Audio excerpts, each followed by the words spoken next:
Chad, Are You a Comedian Daniels is a comic for whom I have what we'll call mixed feelings. See, back when I was just listening to stand-up on Pandora about 10 years back, I actually enjoyed Chad's stand-up.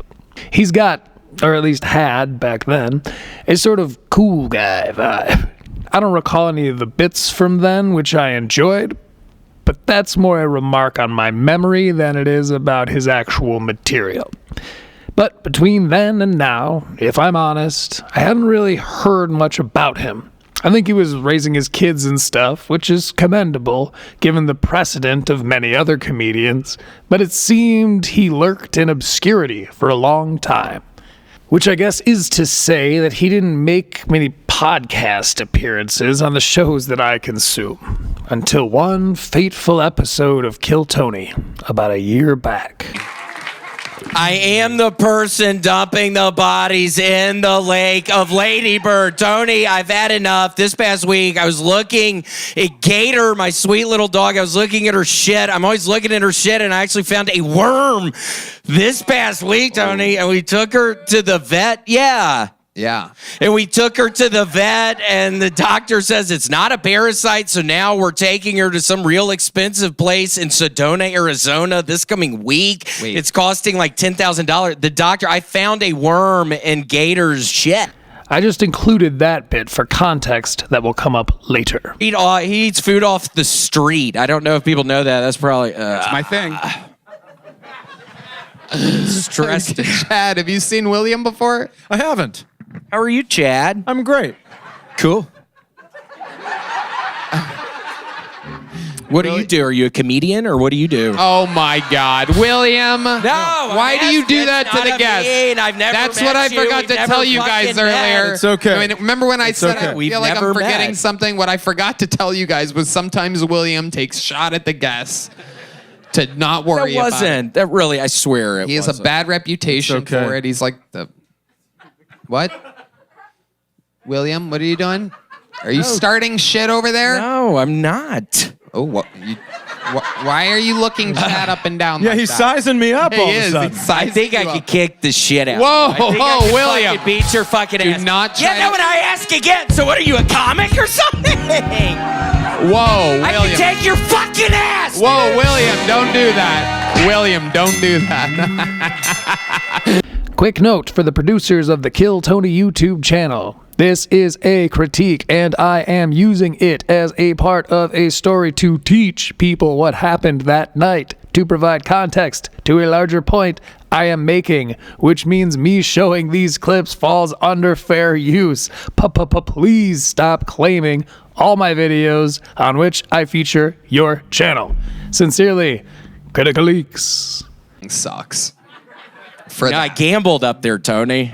Tell me about your gambling. Oh, man, I've been playing blackjack. They've been calling me blackjack at the blackjack table, and I was doing so good in Vancouver, and then I just started losing every fucking... Have you ever played blackjack before? Oh, you're talking to Chad, making amends. Here we go. Yeah.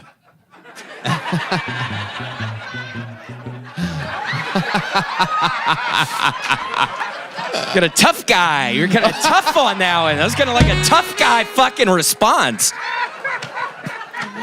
You asked me a question and I answered your question. Tell your fucking story, dude. What's your...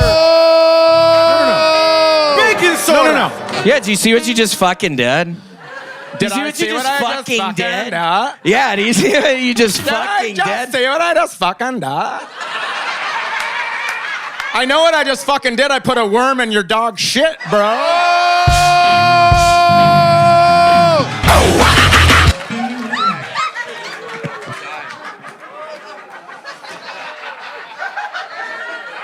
So, I don't remember it this way, but I'm not gonna lie. What Chad just said was pretty fucking good.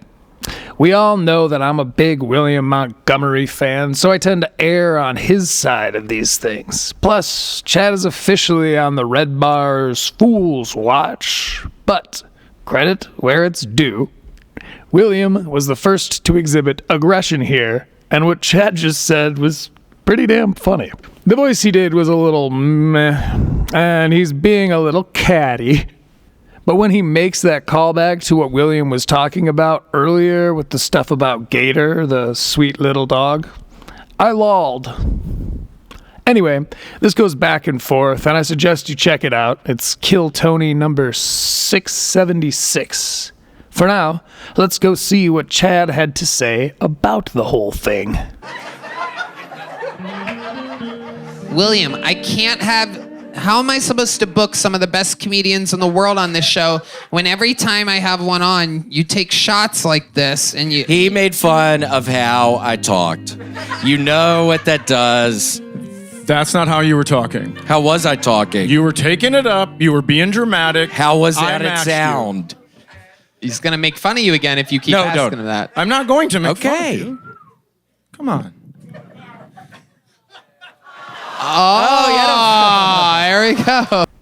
Anyway, there's a whole series of comments and such that happened after this, where Chad was a little salty about the whole thing. I think he said he was about to fight William, but I like to end the story at the point where they hold hands for a moment, like bros do. That said, this particularly happy ever after is, let's say, flawed. But that provides plenty of contexts, so let's get into the special itself, shall we? When it's all said and done, I'm going to give it an Eeks score, because who doesn't love that kind of thing? Gentlemen, Chad Daniels!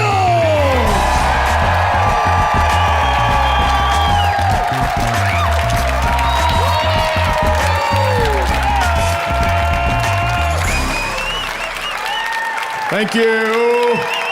Thank you. Okay, thank you so much. The theater's gonna have to close. Okay. Maybe I'm the problem, but I don't get the joke. Why would the theater have to close because of applause? I guess it's because it went on too long. It was an icebreaker, so we won't deduct any points here, but... The theater's gonna have to close. Okay. I was at an airport and I was laughing at something terribly inappropriate, and a woman walked by and she goes, "You should kill yourself." Airport joke right out of the gate. Not ideal this day and age, IMO. But Chad's kind of a classic, so let's keep that in mind. If this were Joe List, it'd be different. But I already did that review, so onward, Rocinante. I was at an airport and I was laughing at something terribly inappropriate, and a woman walked by and she goes, "You should kill yourself." Is that the laziest attempted murder you have ever heard in your life? Like, that's what you're gonna do? You don't wanna kill me, so you're gonna try to get me to kill me? That's never gonna happen. I'm too big of a pussy to kill myself. I would always just be like, "Oh, I think I'm gonna do it." Well, what if they do something fun tomorrow? I don't wanna miss out. I've never had a suicidal thought. That's true. I have been on an airplane with some turbulence and thought, you know what? Let's bring this bitch to the ground. I don't care, but I mean, fly it or crash it, but make the bouncing stop. All right. Well, we're staying on the airplane stuff for a while here, so I'm gonna skip ahead a bit. Have you ever been so hungover you don't care if you accidentally die that day? Lol. Great premise. Chad goes on to tell the story of him getting hammered at a bachelor party and breaking his ribs falling into a pool when trying to do a backflip off of a rail. Said I'll take 2 shots of tequila, stat. Just in case he was lying about being a doctor. So he takes off, and then this giant man comes out of a tent with vegetable spritzers keeping him cool because it is now 110 degrees in Las Vegas. And he comes out to the edge of the pool, he goes, "You, out of the pool, now!" And I was like, "I'd like to tell you about my ribs." And he goes, "Now!" So I limp out of the pool, I get over to him and he goes, "No more pool for you today."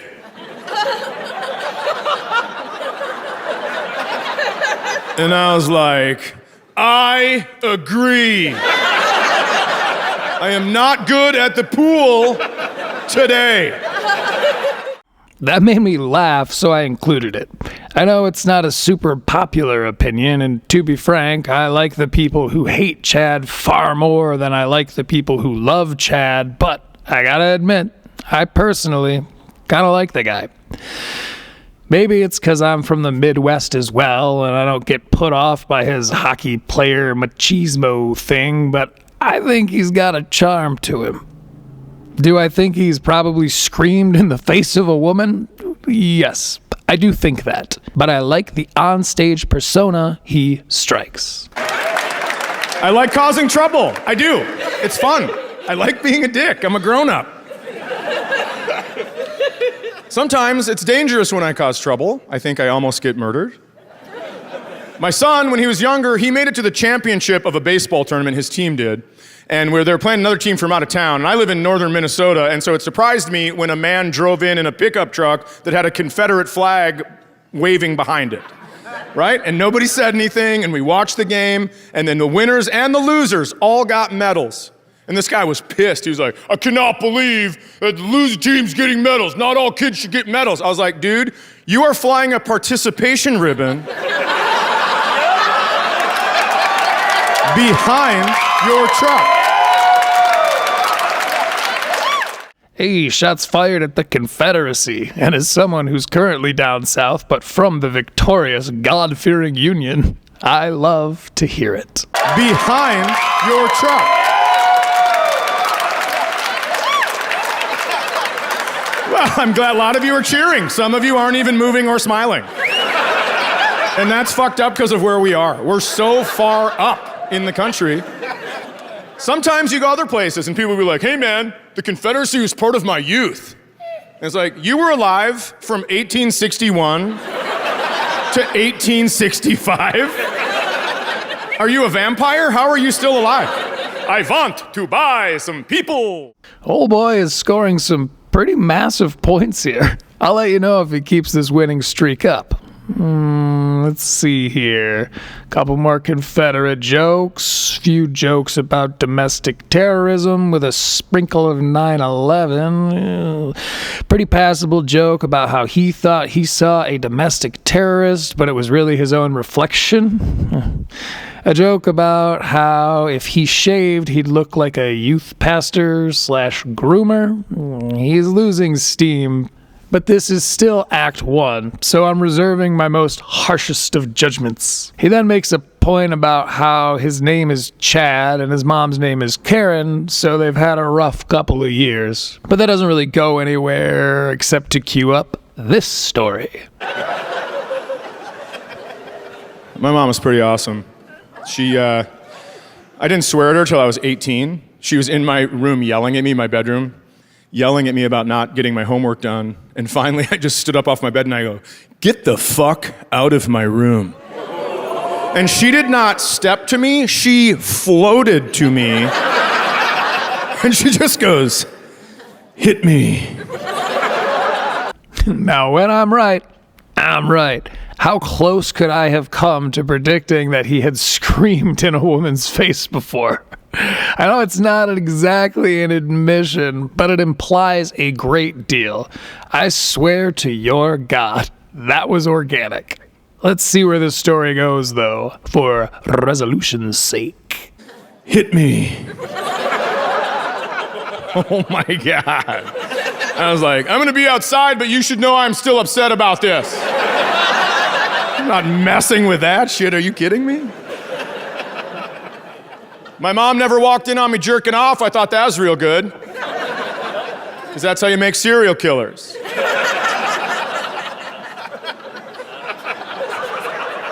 I'm gonna tell you something right now. I'm not gonna put up with the frowning faces in here.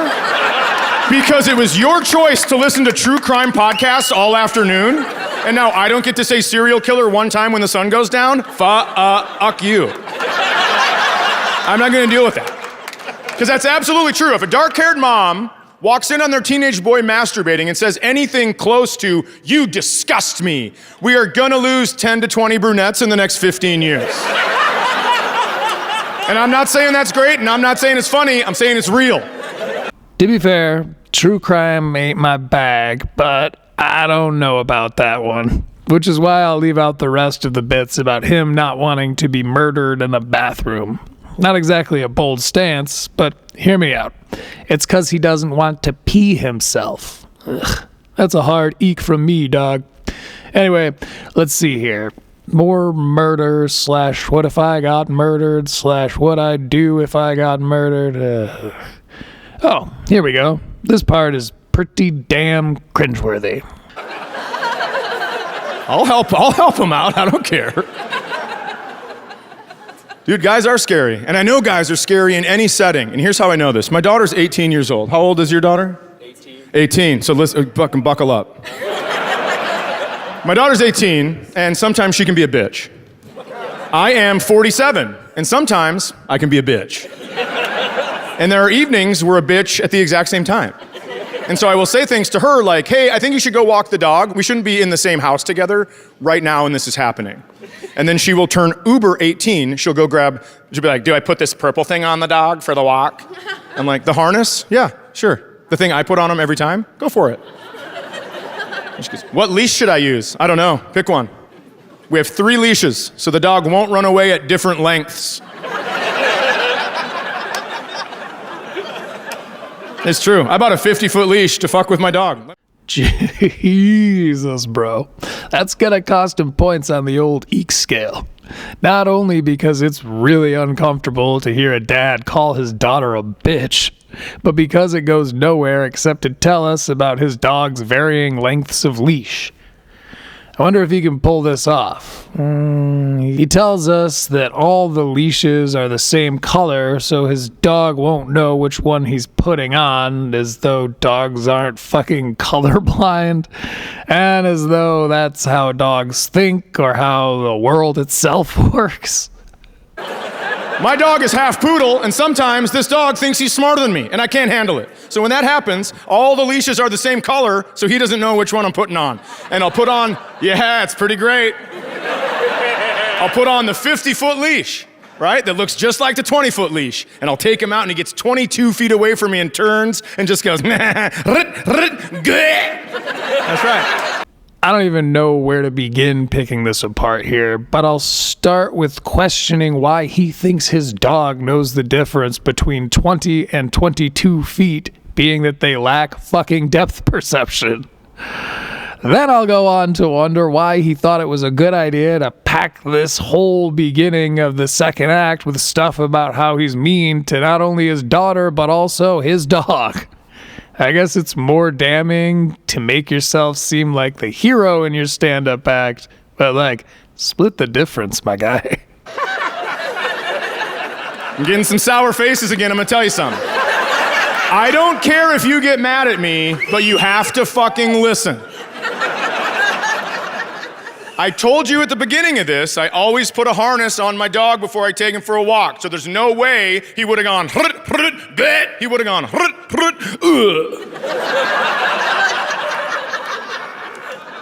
that is what I do. And then he's crappie flopping around on the sidewalk, and I walk right over and be like, what's up, bitch? How are you? Okay. Don't look now, Chad, but your Adderall is showing. And be like, what's up, bitch? How are you? How are you? Are you smarter than me now? Oh, you're not. I'm standing. You're lying. How about this shit? It's a 50-foot leash, not a 50-paw leash. Humans rule, dude. Just completely going crazy over him. So my daughter, we're back at the house. She's getting the dog ready for the walk. She puts a leash on.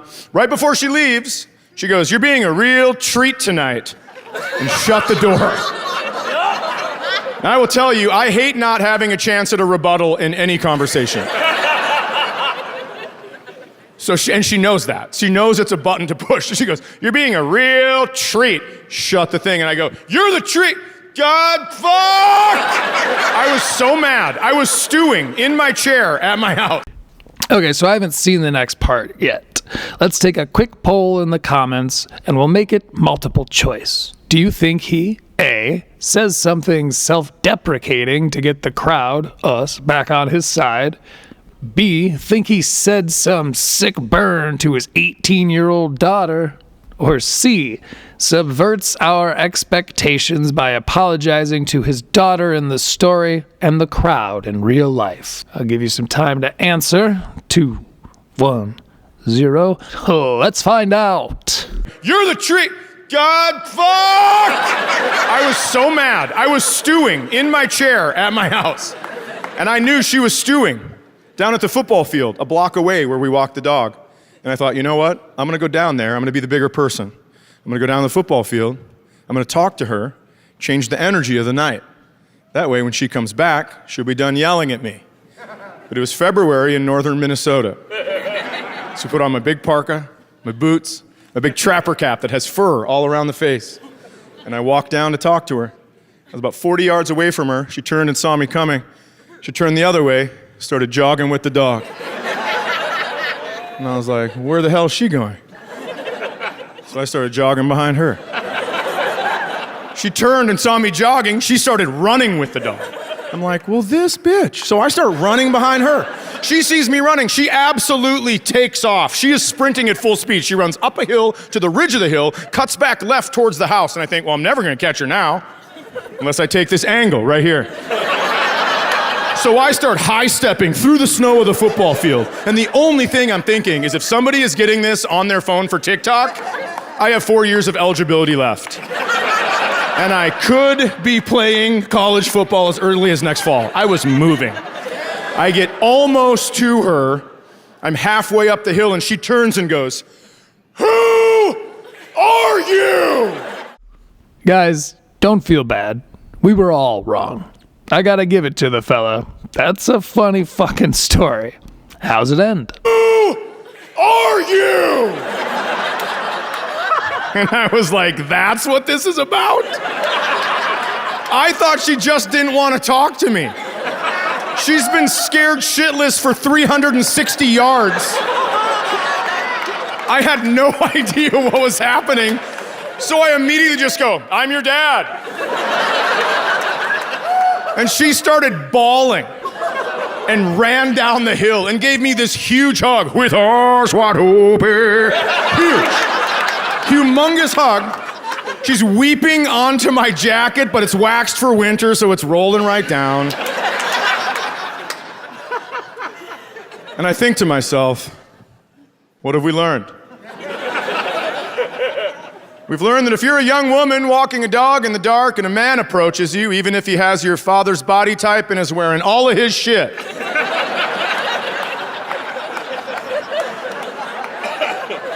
still might be a good idea just to start jogging in the other direction.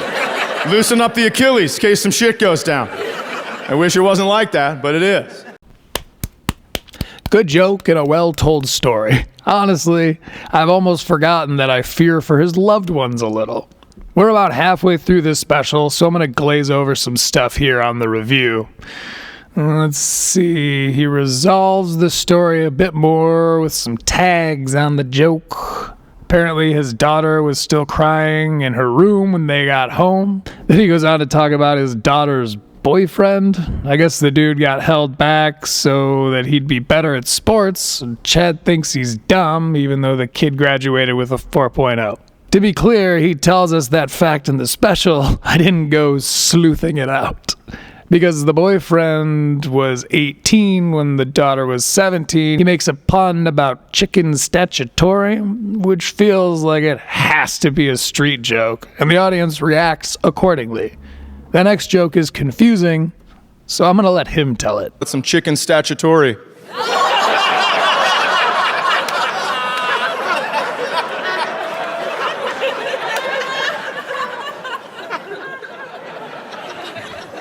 They've been dating for 3.5 years, and she had not had a boyfriend or gone on a date or anything before this dude. It was just hanging out with her figure skating friends, so she had never been kissed. So right when they started dating, 3 months into it, he planned her first kiss, but not with her, with the 3 best friends. And the 3 best friends helped him and never told her. So if I ever go full white guy with beard, those are targets 1, 2, and 3. Just sniff this letter with powder on it. Try that. I don't know, bro.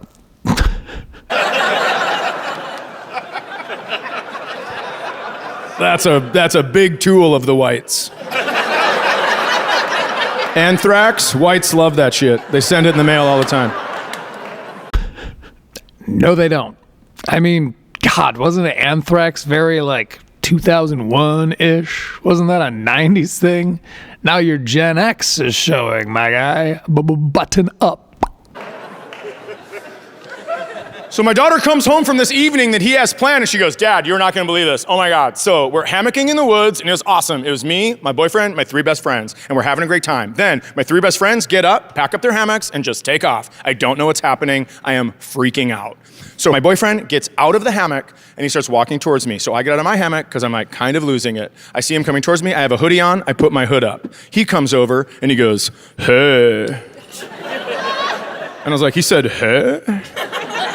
She goes, yeah, he said, hey. And I was like, well, how did your panties not fall right off your feet? Now, I don't have a daughter, so maybe this isn't as weird as it very much seems to be. But, that's weird, right? Let me know in the comments, and whilst you're poking around down there, hit subscribe if you want to join our little tribe. I do these stand-up special reviews now, as well as other comedy-based and story-based critique content. Got some bangers coming up, so hit the bell so as you don't miss it.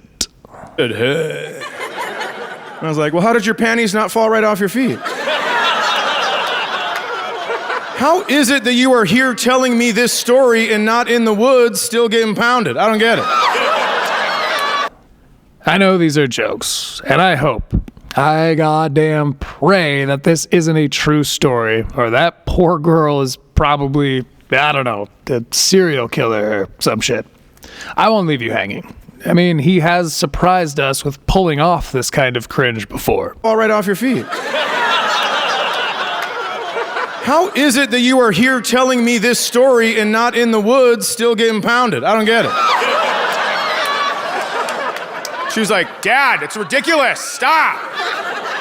And I was like, you're right. I'm sorry. So, hey, that's where we're at. And she goes, my hood was up, and he put my hood down, and I didn't know what to do, so I put my hood back up, and he goes, oh, it's gonna be like that, huh? And he leaned in to kiss me, and I panicked, I grabbed my hoodie strings, and I cinched him. How great is that? That's pretty good stuff. Listen, that's good thinking, but to me, the funniest part of that story is a teenage boy thinking that he has a slam dunk kiss, and he leans in, and then just all of a sudden, close for business. I laughed at that for so long after it happened, and then I went on Amazon to see if they sell vaginal hoodies. Bro, when I heard that line, I made an audible ugh sound. Something about those 2 words makes my skin crawl.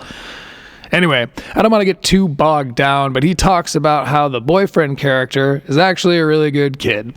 Chad tells a story about prom stuff and laughs about how his daughter didn't pass her driving test and how she was really disappointed and how he couldn't help but mock her for it, even though he knew it was probably the worst day of her life. Again, I know these are jokes. I'm not trying to high road anyone. I'm just reporting the news here, people. Then he riffs on TikTok stuff, which I can't be bothered to discuss. He really starts leaning into the cringe stuff, then talks about his daughter and her boyfriend more. Oh my God, okay, listen to this. So, my daughter's boyfriend was over. We're gonna watch a movie, right? We're watching this movie. We're all on the couch. It's me, my daughter, and her boyfriend. Movie starts. Right away, my daughter goes, oh my God, I forgot popcorn. Takes off, goes to the kitchen to get popcorn. And then the movie is still playing. She did not hit pause, and the hardest of hardcore sex scenes came on the movie. That's how it opened. And so it's just me and her boyfriend watching this sex scene. And initially I'm like, this is pretty uncomfortable, but then I was like, why? You're the dad. So I just turned and stared at him.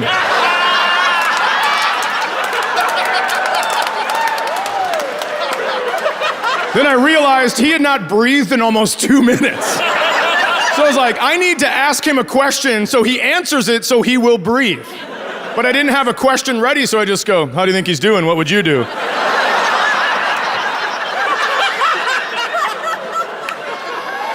Well, she looks 18. That's a good place to start, huh? This goes on for a bit, and he goes into some details that I will spare you. Even the audience starts backing off, and he triples down, talking about how porn should have a Where They Are Now segment. Let's see, more gross stuff about oral and braces, more stuff I don't want to repeat. I'm going to share something that I didn't know until my late 20s. And I've known it for a while now, obviously, but hot tub sex doesn't always feel good for ladies because it's a fake wet. Listen to the fucking stunned silence in here.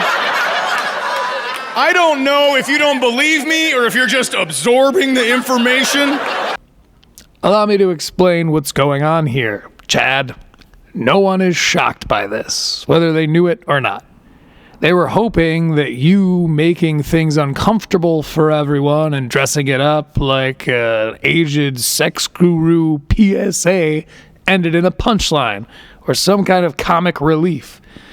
I wasn't sitting here like, whoa, dude, he really said it. Or like, wait, what? I'm sitting here like, God damn it, I hope he goes back to the stuff about abusing his dog because he feels the need to compete with it intellectually. And I assure you, my guy, that's saying a great deal. There's more BS like this where he keeps pandering to the women in his audience, but they're loving it, so I guess whatever. Oh, this is good.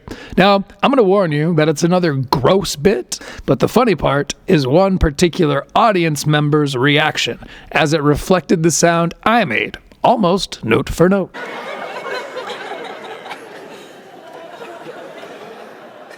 So my daughter's 18, what does that mean? It means she has a period. What does that mean?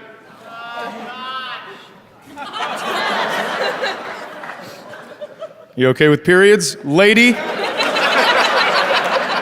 I expect a man to get grossed out, but a fucking woman, she has a period. Do you not have periods? It's been a trip? Oh, I understand, because now you just tilted your head and went, it's bad trap.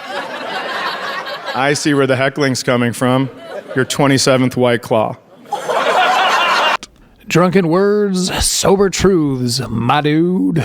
She was speaking for the rest of us who wanted so badly to tell you that we're sick of you trying to cringe people out.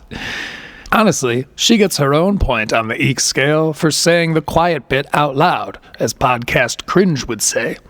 And he forces his way into telling this story as though it's some kind of heroic move as a dude, or a dad, or a cringe merchant. I don't know. Suffice to say, he's losing me, which bumps because I'm pretty much his exact target audience. Bros in their 20s and 30s seem like they have to be his bread and butter, so why must you make us hate you, Chad? Anyway, I've got 6 minutes left in this thing, and I just hope he doesn't say something else to put me off my cold pizza I'm about to go eat.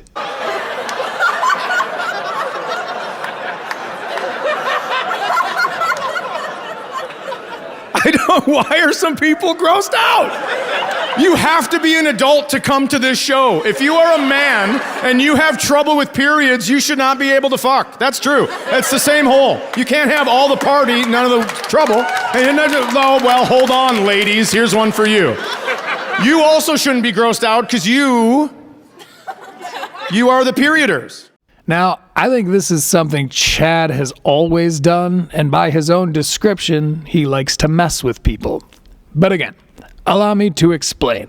Just because something is true doesn't mean that folks like to talk about it or hear it repeated several times into a microphone. I'll give you the benefit of the doubt and assume this is a stylistic choice, but you're costing yourself precious points on the Eek scale, my guy.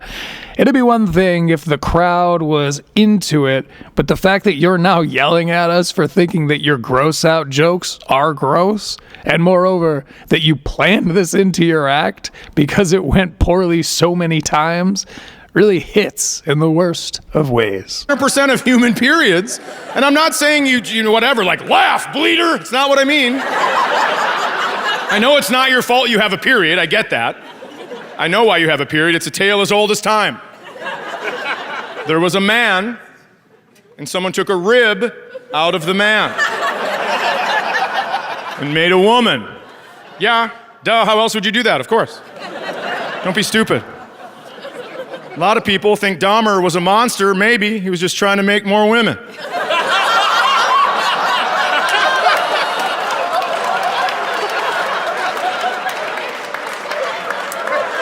You feel how the crowd is turning on him? He's pausing for an applause break, hoping that they'll give him some pity clapter. But there's only a spattering of it, and frankly, I think that's just.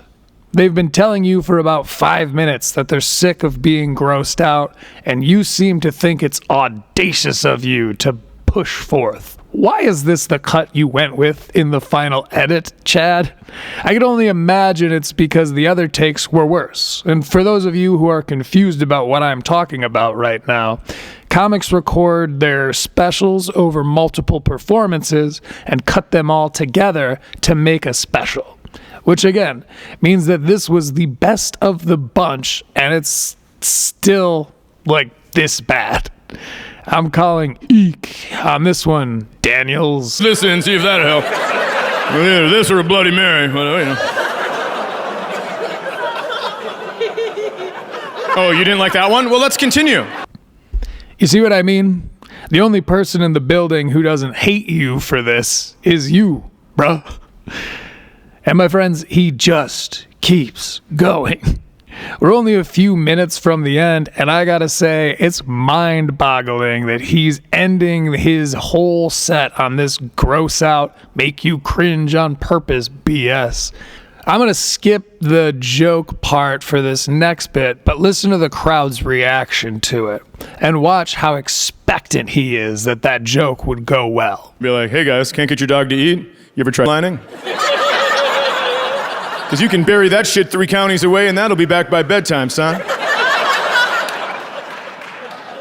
And we're rich, just like that. Honestly, I almost don't have the heart or stomach to finish this. But for you, for Critical Leaks, and for the earning of the like you're currently giving me or have given me, I'm going to push forth. But know that this will be the longest 3 minutes of my month, easily. As I continue to watch, I cannot overstate my growing hatred for this man. You heard me, y'all. You remember, I was nice. I started this out being a little bit on his side. But the longer he forces me to endure his personality, his poor taste, and his tactless humor, I am truly, honestly, growing to hate him. You may think I'm exaggerating, but if you want to find out for yourself, check out Chad Daniels' For Reals special and jump into 41 minutes in.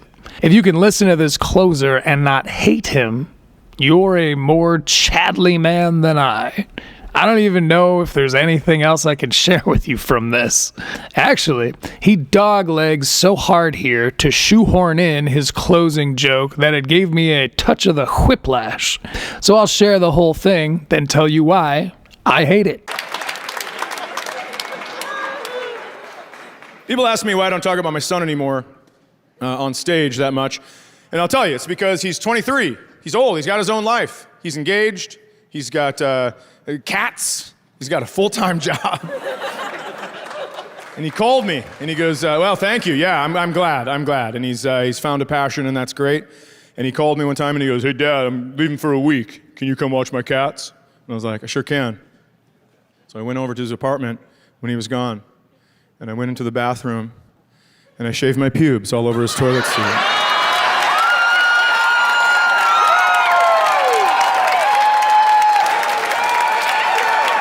Before I left, I put a ruler down on the sink. I walked through the entire apartment and turned on every fucking light in the place. And he called me up and he was like, what the fuck? I'm gonna kill you. And I was like, no, you're not. Locker box champ, dude.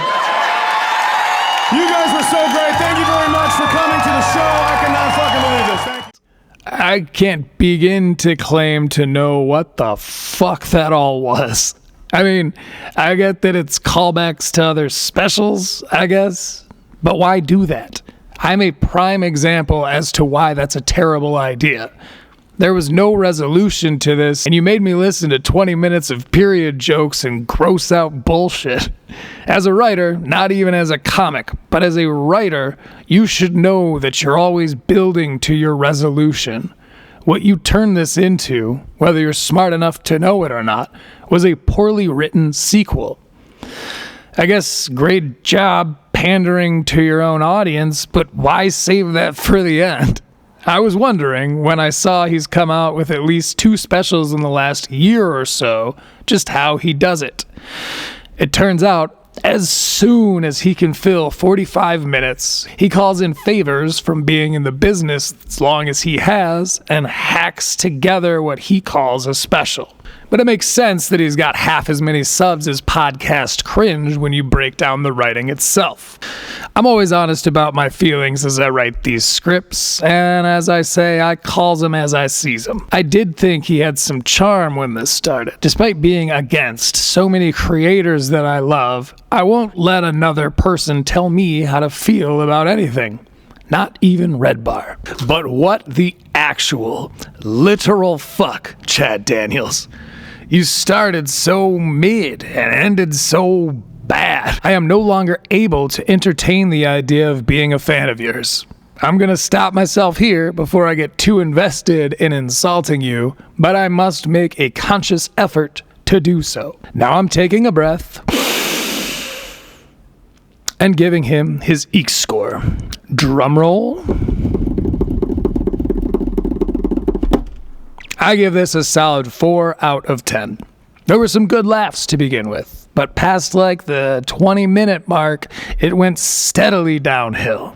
It ended poorly by anyone's standards. You made yourself look like a monster several times without redeeming yourself. And honestly, I fear for the world that surrounds your progeny. I imagine you've created some desperately angry, resentful, ashamed humans, and I'm only going off of what you've told us in your act and on your podcasts. Get it together, Chad Daniels. Anyway, I want to thank you all for listening and watching, my friends. This was a wild ride, and I spared you most of the worst parts, but take my word for it, my reaction is just. I hope you'll subscribe and comment so I know who you are, even if you're just saying, hey, Eeks, or telling me I'm a blasphemer. Better yet, how'd you like the special? How do you like Chad Daniels? How do you like cold pizza? Because I love it, and I'm out. In the meantime, be nice.